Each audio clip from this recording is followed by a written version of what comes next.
Well, I think the choice is really not much different to what it was a week ago. I mean, either they agree to this deal, or they really have to come back. The UK House of Commons has to come back to the EU before April 12th and say what they want. Now, if they want some long extension, and that's the only thing that would be then sort of acceptable, a long extension plus some sort of a prospect for a new deal, perhaps a new referendum.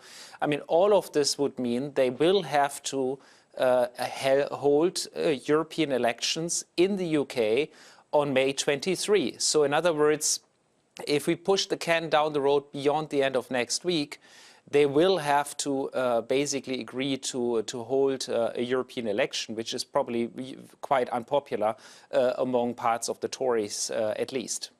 All right, so as we talk about the scenarios that we could see, do you have a sense, or do you think that, in your opinion, is there something that you think that the Parliament would want to agree to? Is there something, because it's not clear to anybody right now what the British lawmakers actually want out of a deal on Brexit? I mean, and do you think that you understand what that is?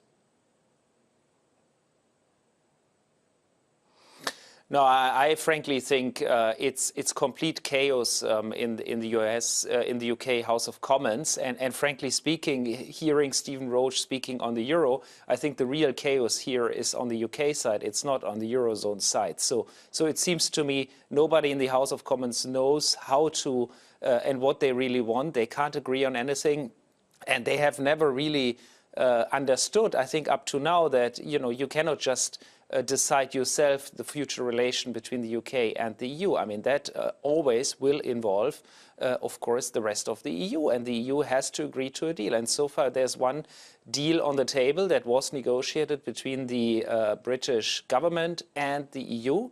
Now, if that deal doesn't pass, then it's all completely open. They could try to have a Norway agreement or something like this. I'm sure the EU might agree to this, or they could even revoke. But I think revoking Brexit at this stage would be hugely divisive, even more divisive than doing Brexit for the UK government and for the UK as a whole.